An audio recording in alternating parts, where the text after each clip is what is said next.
First, I must thank the university and the department and Suchismita especially for the setting up this conversation over here around peace psychology, around the question of peace psychology, the question of peace and Tagore, and what is the connection among these. Second, I owe you all a sincere apology actually. Um, as I was leaving from home at 8:30, and I think I can share this is important actually to actually reflect on questions of inner peace. 8:20, I got to know my aunt has passed away, who lives actually close by in Dhar. I had to take my mother to meet her, and I also wanted to meet her one last time because I don't think I'll be able to return back by the time she will get cremated. And I could have skipped it actually. My mind was here, I was thinking I need to come here. But this aunt is also special to me. Uh, I had come to this country, India, as a refugee actually, with my parents many years back. And we had been put up at their place for 3.5 months, and she was, somebody who fed me. I was only 1.5 years old at that time, and there is a special relationship with her. So I really had to say bye to her one last time. And, I thought I would make it by 11, but I didn't make it actually for many, many reasons. So my sincere apologies to all of you. I think this is the first time in my life I've been late for a talk. Having shared these two, my gratitude to the university and the department and to the especially, and my apologies to all of you. Let me come to the area I wanted to take up today. It is titled Freud Meets Einstein at Shantiniketan. Now, how would Freud meet Einstein at Shantiniketan? Neither came to Shantiniketan ever, I think. They met in a very, very different way through Tagore, and that is the angle to Tagore I want to bring up. And then there is a subtitle. The subtitle will generate a lot of anxiety. The fascism in us all. It is not to call anybody fascist. No, that's not the purpose. It is to call actually look at the fascism in us all. Why did this become important? Why is this a question? Actually, the question of fascism in us all.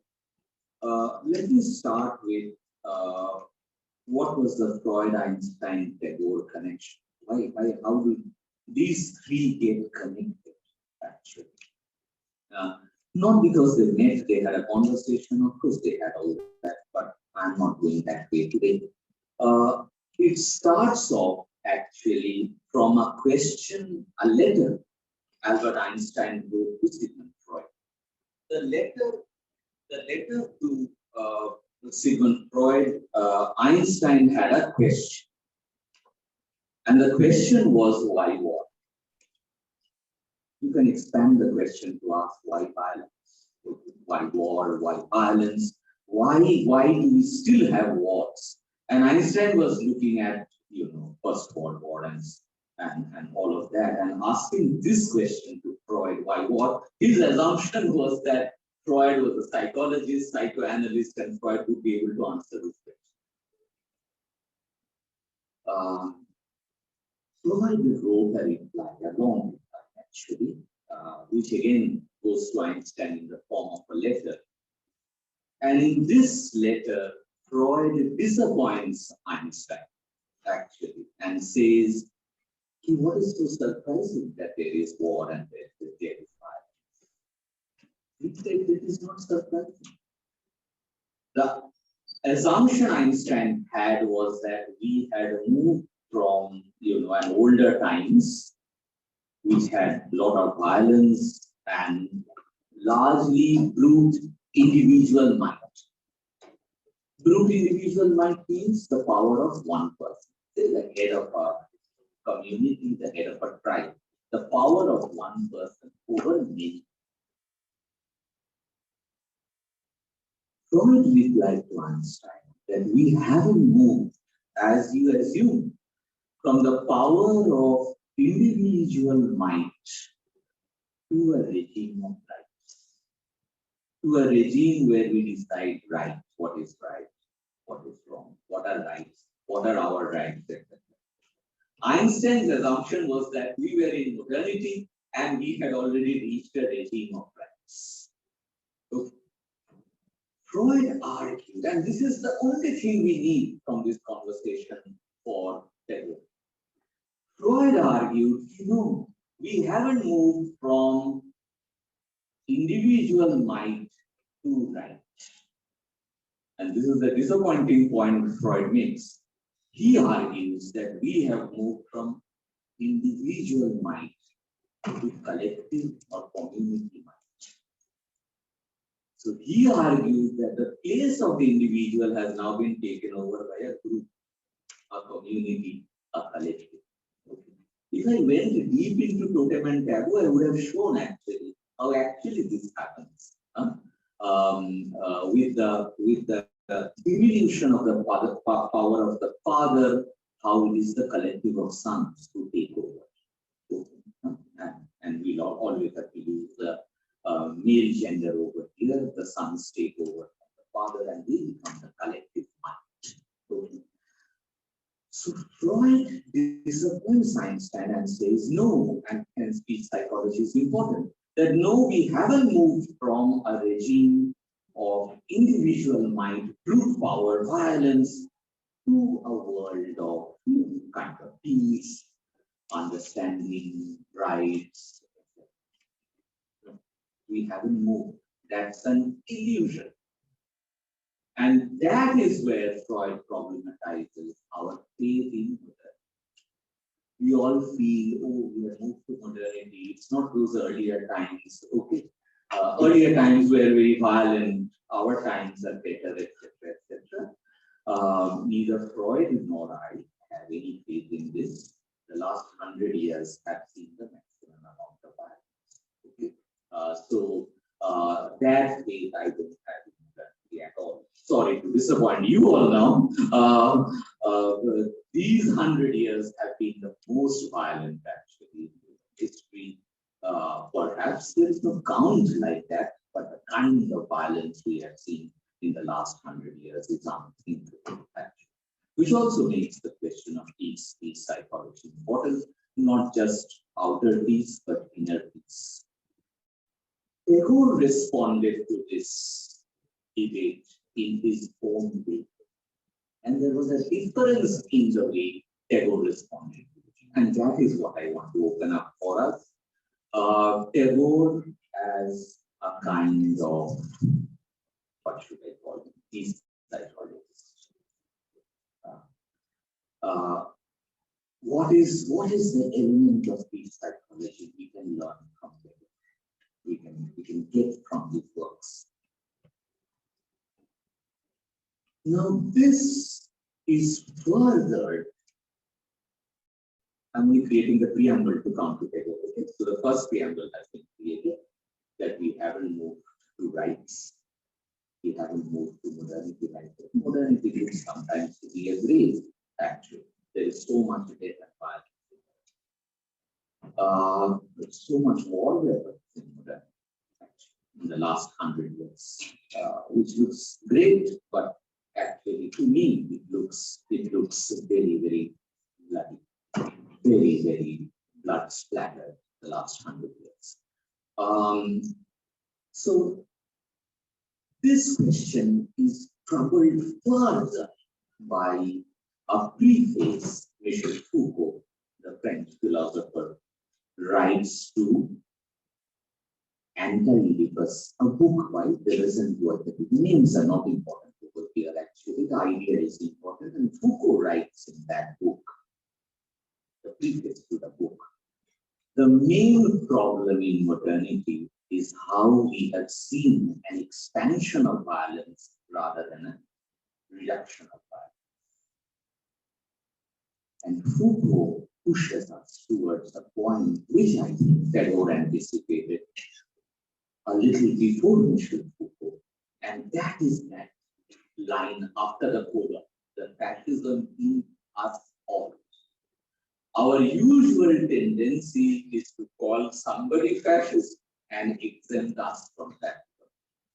Foucault is not doing that. He is saying, let us look at the inner fascism in us all, the micro-fascist in us all, the element of fascism in us all. And this opens up a question, a debate, and this briefing is extraordinary, absolutely extraordinary. One of the best things Foucault wrote in his life, perhaps, the question on the fascism in us all. Now, this is a very, very different point. Our usual tendency is to exempt us from violence, and usually to put the blame of violence on the other. This is our usual thing. This is how we live life. दोष उन्नों के दिए, नीचे के exempt को. So, in this phrase, and I don't have the time to read parts of the details, Foucault opens up this question. He says, no, don't call somebody fascist. Look at the fascism in yourself, the fascism in us. Okay, the premise is set now, the problem is set, right?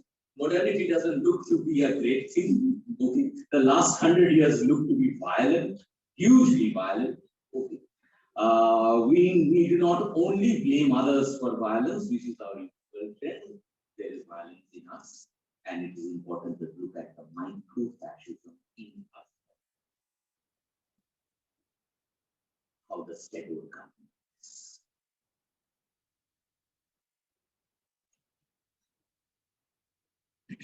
What worried Michel Foucault was the fascism crypted in us all. Crypt is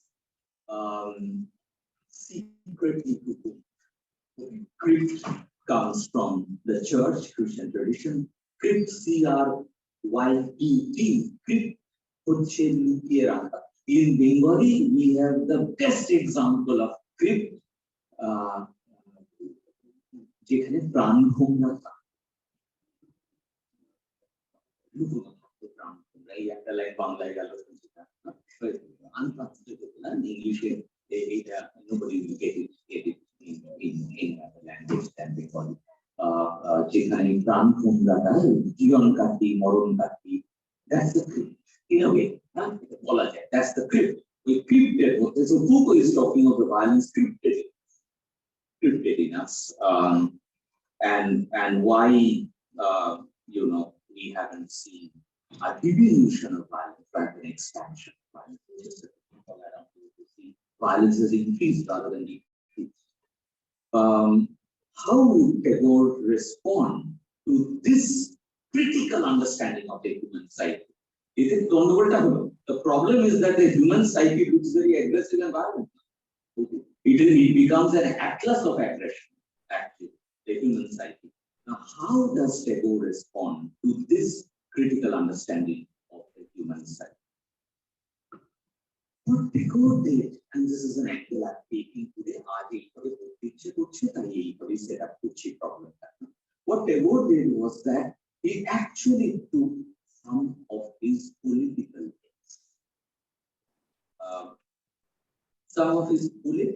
texts. To actually explore this question of the fascism in us and our movement from individual mind to community mind. And his literary form like Tagore form, responds to this question in 4 chapters: Charudhai, Home and the World, Ghore Baire, Gora, and Gregorian, that talked about. To name a few. The short story, novel, the short, long story, novel, whatever, Maluncho remains a running note of envy and aggression. Niroja. in this long and rigorous exegesis on the political. And we will see through these how Tagore sets up a relation with this. এবার একটা একটা করে স্টেপগুলো যাই, কিন্তু community আছে বল। I'm late, so we can go on till 12. So I have 15 minutes. So in that sense, Tagore বলবো না, রবীন্দ্রনাথ বলবো, গুরুদেব আমি কিছুতেই বলবো না। He's human, all too human. So in that sense, Tagore, for the non-Bengali audience, Tagore, when he looks at these, let us see these texts, and I take the methodology from Gandhi's reading, Gandhi and Chandrasekhar Bose. Chandrasekhar Bose is not all of us in this room, right? The Bengali psychoanalyst. Everybody knows Bose. So Chandrasekhar Bose and Gandhi both had written on the Bhagavad Gita. Chandrasekhar Bose had written a very long text on the Bhagavad Gita.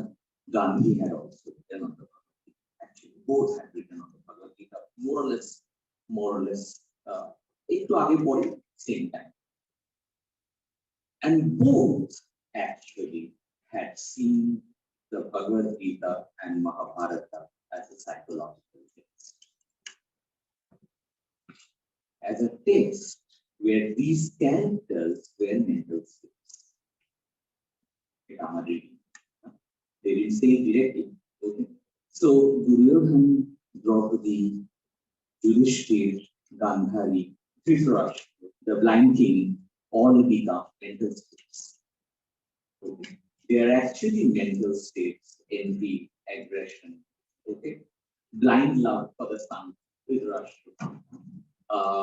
All of that, these are mental states. And to make us understand the work of these mental states, they were converted to characters. So this could be one way to read the Bhagavad Gita by both Chandrasekhar Bose and Gandhi. I don't think they do each other. I am doing something similar. Etai amar methodology in looking at Charodhai, Gora, Dhare Baire, and Rockable. That are these characters or are these human psychic states? In that sense, what gets opened up over here is a situation where, say, think of Home and the World, Dhare Baire, Nikhilesh and Shundip stand for two mental states. For Shundip, means are not important, the end is important. For Nikhilesh, means are very important, the end is not important. Nikhilesh is actually like Gandhi, for whom means are very, very important. The path is more important than the destination, than the outcome or the output. The other one, again, would be Gora, who actually epitomizes collective community mind. Community mind, that is epitomized in Gora, early Gora actually. Community mind epitomized again in Shundip. The normalization of violence in Shundip, all of that. This also opens up a very important point, which the Western scholars don't get to see perhaps. That violence is not only the violence of colonialism. British violence is violence. It is important to see the violence of anti-colonial struggles and nationalism. It is important. What is important is not just the violence of the British, that will foreground. Two thinkers in human history, and perhaps only two, are acutely aware of the violence of the oppressed. violence of anti-colonial nationalist struggle. And that is women. Otai early Gora, the violence of those who want to liberate, not the violence of those who are colonizing, but those who want to end colonialism. Hence, Chauri Chaura, Gandhi stops the movement after Chauri Chaura. The violence from this is another angle. And now see, you can get the connection between Tagore and Foucault, the fascism. What is the fascism in anti-colonial struggle? This takes us, see, to Charu. I had actually written down the whole paper. I'm not reading it because of the Shamani. I'll just go a little bit aphoristically, but that's fine. That's fine. Um, um, in that sense, come to Charudhai now. In Charudhai, see, on the one hand, you have a story of love, and on the other hand, a story of instrumental violence of politics in the country. Jar kache, once again, means is not important, the end is important. And in that sense, Charudhai again shows, on the one hand, the fascism inside India, who is trying to liberate, interestingly. And on the other hand, Ella and the others, the story of human love and human freedom that goes on along these dimensions. You see the same in Buddha, the question of community mind, the question of collective mind, the mind of the collective, actually. And it really troubles me when I think of the mind of the collective now, all over, all around us. Come to Red Orient last. Let me read this paragraph. How could the Red Oleander, where the king who kills Ranjan, the revolutionary, who stands for the exploited laborers and the oppressed multitude, is led through a long and tortuous route of self-realization by Nandini, a self-realization premised on an understanding of one's own dehumanization and potential humanness. Now, this is the catch. On the one hand, the dehumanization of the king is less than a human, and on the other hand, the potential humanness even in the king, Raja. The potential humanness even in the king, where in the end the king gives up the crown and goes on a path of self-transformation. What is the imagination of violence and peace that is at work here? In the Red Oleander, Tagore propounds a philosophy marked by what he would call double conversion. The double conversion, not single conversion. It's not what I believe and I convert you to what I believe. That is conversion. Double conversion. What is double conversion? The hateful person, by containing his egoistic hate and by learning to love the opponent as human, will confront the opponent with an enveloping technique that will force or rather permit him to regain his latent capacity to trust and love. The emphasis is not so much on the power to be gained, but on the cure of an invariable inner condition. Our usual understanding is power to be gained. Whom at the TV channel খুললেই আমরা শুনি ক্ষমতা দখল করছে। ঠিক আছে, ক্ষমতা ছাড়ার কথা আমাদের, দখল করার কথা না। We need diminution of power rather than increasing power. So Tagore is very, very serious on this point, that power is not to be gained. We don't want more power, we want less power. Power has to be reduced rather than increased. And this is a very, very different way to look at violence and the our Contemporary normalization of violence comes from the belief that power has to be handed over to somebody. No, power has to be done away with. It hasn't, it need not be handed over to somebody. So in that sense, what they're arguing for is that power is not to be gained, but we have to come out from an unbearable inner condition. Taken actually Erickson at the line, Erik Erikson, at the line, which is very beautiful.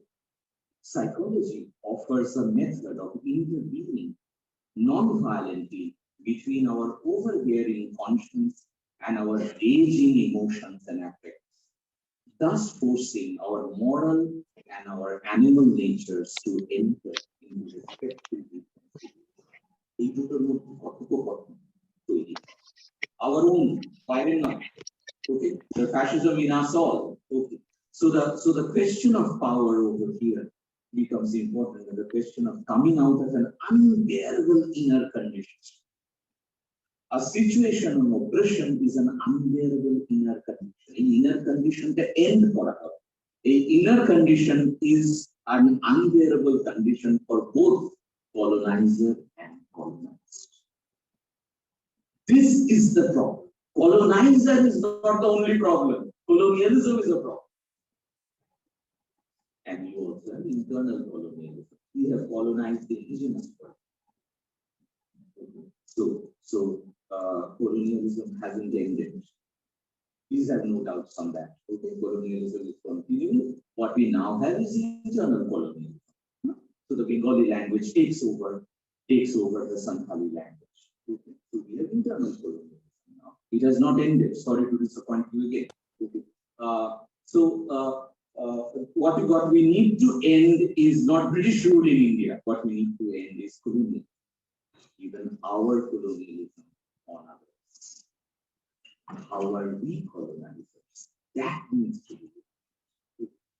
So Tagore makes it more complicated, and this opens up for him then see two important questions for peace psychology.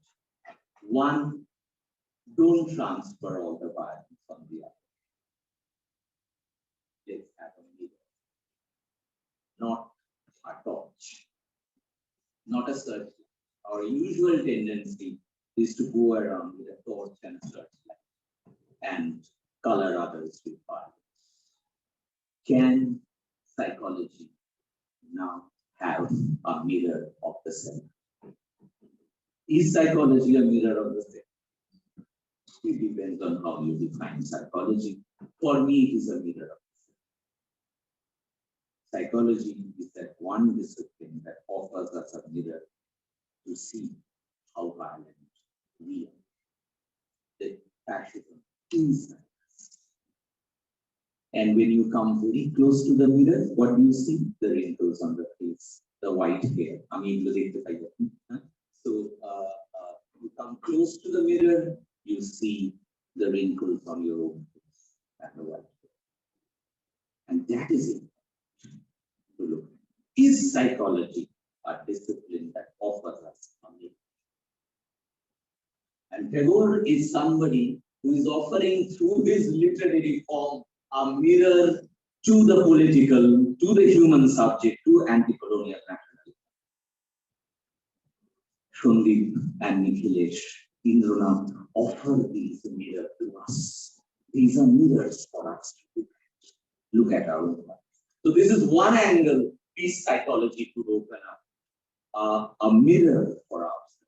Number two, the other angle is, and I read it out, but it has to be done again. Tagore had faith in at least a micro remainder of humanity in even the most worst. The Britisher Mudra, even in the British, there is a micro. The entire subject is not oppressor and oppressed. What has happened now? The subject has become porous, right? The oppressor is an oppressor, but there could be a micro-humanity in the oppressor, a remainder of micro-humanity. অবশিষ্ট মানবতা. Okay. And peace psychology's work is a question. Is it to touch this remainder of humanity? Psychoanalytic work, when we do, what do? We try to touch this remainder of humanity in the other. On the other hand, see, the oppressed, colonized Indians, India, British Indians, okay. We also have our violence. So the Indranath Gura. We also have our violence, even now. Nirajar violence on Sharoda. So we have our inner violence. So what has happened? Step one, it's a mirror, not a torch and a searchlight. One. Two, peace psychology is to look at the subject as porous, fractured, cracked, not whole, not a certain subject, not uniform. The oppressor has a remainder of humanity. The oppressed, who had a huge moral high ground up to now, also has streaks of inner factor. Got both sides now? Both sides look a little impure. The oppressor is impure with humanity. The oppressed is impure with passion. And peace psychology's work then would become, on the one hand, to offer a mirror to the remainder of humanity in the oppressed, and offer a mirror to the remainder of fascism in the oppressor, and offer a mirror to the remainder of fascism in the oppressed. So it is offering a mirror to both. Last. This mirror. What do we do in a mirror? We go and look at the mirror, and then we put on an eyeliner, right? Over there in the mirror. And you want to become beautiful. Mirror reflects us back. Gives no judgment. Mirror is non-judgment. So the peace psychologists have to remain non-judgmental. Psychology, money, non-judgmental. No psychology. So the mirror gives back a picture of our person. Then in the mirror, we put on an eye. And we feel beautiful. Whether we look beautiful is not important. The question is whether one feels beautiful. This mirror then can become our canvas. So we move in peace psychology from the mirror of being to the canvas of becoming. Becoming. And the canvas of becoming, when it becomes a canvas of becoming, we redraw ourselves. We redraw our lives, we redraw ourselves, we redraw ourselves as a subject. We try to reduce our violence and increase our humanity. Residual humanity that can find a surge, and our inner fascism that can go down. That's the work. And that's the work one does in psychology. And this, now, I'll just get with this. This is what I call double conversion. Double conversion is the conversion of both colonizer and colonizer. To end what? To end colonialism. It is not to replace the oppressor with the oppressed. যে নিচে আছে সে উপরে চলে গেলে সমস্যার সমাধান হবে। সমস্যার সমাধান হবে উচ্চ নিচের ভেদাভেদটাকে শেষ করতে হবে। ক্ষমতা দখল করে কিছু হবে। ক্ষমতার অবসান। In that sense, the double conversion is the conversion of both oppressed and oppressed into the impossible head.